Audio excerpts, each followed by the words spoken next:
श्री कृष्ण दौड़े चले गए। अर्जुन ने अपने आप को श्री कृष्ण को समर्पित कर दिया था।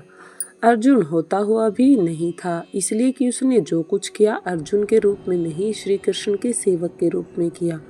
सेवक की चिंता स्वामी की चिंता बन जाती है। अर्जुन का युद्ध अपने ही पुत्र भूब्राहन वाहन के साथ हो गया, जिसने अर्जुन का सिर धड़ से अलग कर दिया और कृष्ण दौड़े चले गए। उनके प्रिय सखा और भक्त के प्राण जो संकट में पड़ गए थे। अश्वमेध यज्ञ का घोड़ा ब्रुवाहन ने पकड़ लिया और घोड़े की देखभाल की जिम्मेदारी अर्जुन पर थी। ब्रुवाहन ने अपनी माँ चित्रांगदा को वचन दिया था कि मैं अर्जुन को युद्ध में परास्त करूंगा, क्योंकि अर्जुन चित्रांगदा से विवाह करने के बाद लौटकर नहीं आया था और इसी बीच चित्रांगदा ने ब्रुवाहन को जन्म दिया था। चित्रांगदा अर्जुन से नाराज थी और उसने अपने पुत्र को यह तो कह दिया कि तुमने अर्जुन को परास्त करना है, लेकिन यह नहीं बताया कि अर्जुन ही तुम्हारा पिता है। और ब्रुवाहन मन में अर्जुन को परास्त करने का संकल्प लिए ही पड़ा हुआ।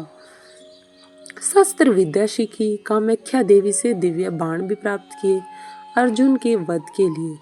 और अब ब्रुवाहन ने अश्वमेध के अश्व को पकड़ लिया तो अर्जुन से युद्ध असंभव हुआ। भीम को ब्रुवाहन ने मूर्छित कर दिया और फिर अर्जुन और ब्रुवाहन का भीषण संग्राम हुआ। अर्जुन को परास्त कर पाना जब असंभव लगा तो ब्रुवाहन ने कामाख्या देवी से प्राप्त हुए दिव्य बाण का उपयोग कर अर्जुन का सिर हमेशा के लिए धड़ से अलग कर दिया। श्री कृष्ण को पता था कि क्या होने वाला है और जो कृष्ण को पता था वही हो गया। वे द्वारिका से भागे भागे चले आए। दाऊ को कह दिया देर हो गई तो बहुत देर हो जाएगी, जा रहा हूँ। इस प्रकार कुंती विलाप करने लगी, भाई विलाप करने लगी। अर्जुन पांडवों का बल था, आधार था, लेकिन जब अर्जुन ही नहीं रहा तो जीने का क्या लाभ। पांडवों का तो आधा रहस्य रह गया। माँ ने कहा, बेटा तुमने बीच मझधार में यह धोखा क्यों दिया। माँ बच्चों के कंधों पर इस संसार से जाती है और तुम मुझसे पहले ही चले गए। यह हुआ कैसे, यह हुआ क्यों। जिसके सखा श्री कृष्ण हो, जिसके सारथी श्री कृष्ण हो, वह यूं निष्प्राण धरती पर नहीं लेट सकता। पर यह कैसे हो गया, ये भी तो कोई बताओ। देवी गंगा आई, कुंती को कहा, रोने से क्या फायदा। अर्जुन को उसके कर्म का फल मिला है, जानती हो। अर्जुन ने मेरे पुत्र भीष्म का वध किया था धोखे से। वह तो अर्जुन को अपना पुत्र मानता था, पुत्र का ही प्यार देता था, लेकिन अर्जुन ने शिखंडी की आड़ लेकर मेरे पुत्र को बाणों की शैया पर सुला दिया था। क्यों, भीष्म ने तो अपने हथियार नीचे रख दिए थे। वह शिखंडी पर बाण नहीं चला सकता था क्योंकि वह प्रतिज्ञाबद्ध था, लेकिन अर्जुन ने तब भी मेरे पुत्र की छाती को बाणों से छलनी किया। तुम्हें शायद याद नहीं, लेकिन मुझे अच्छी तरह याद है। तब मैं भी बहुत रोई थी। अब अर्जुन का सिर धड़ से अलग है।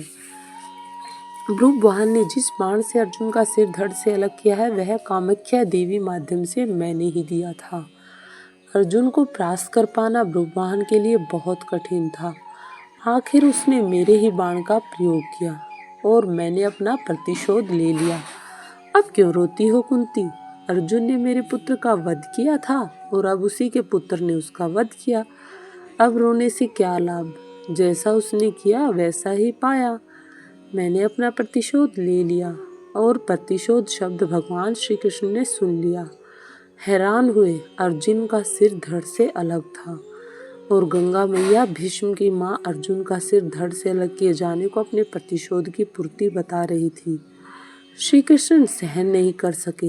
एक नज़र भर अर्जुन के शरीर को देखा, बुआ कुंती को, पांडु पुत्रों को देखा और ब्रुवाहन और चित्रांगदा को भी देखा और कहा, गंगा मैया आप किससे प्रतिशोध की बात कर रही हैं।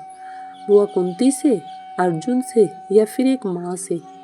माँ कभी माँ से प्रतिशोध नहीं ले सकती। माँ का हृदय एक समान होता है।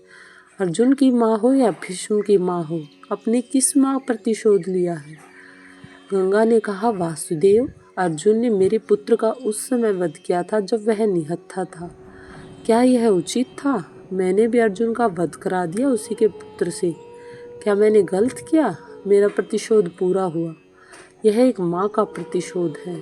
श्री कृष्ण ने समझाया, अर्जुन ने जिस स्थिति में भीष्म का वध किया था वह स्थिति भी तो पितामह ने ही अर्जुन को बताई थी, क्योंकि पितामह युद्ध में होते तो अर्जुन की जीत असंभव थी और युद्ध से हटने का मार्ग स्वयं पितामह ने ही बताया था।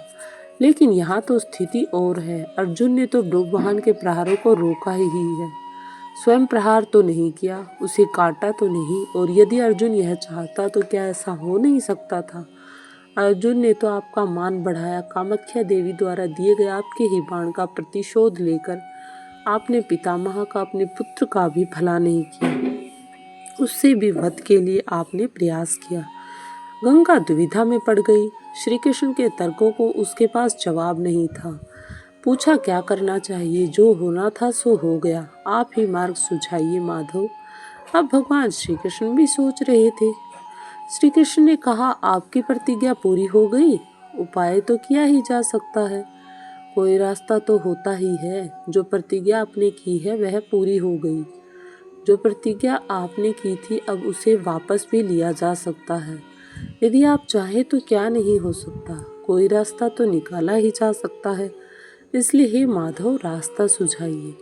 गंगा की बात समझ में आ गई और माँ गंगा ने अर्जुन का सिर धड़ से जोड़ने का मार्ग सुझा दिया।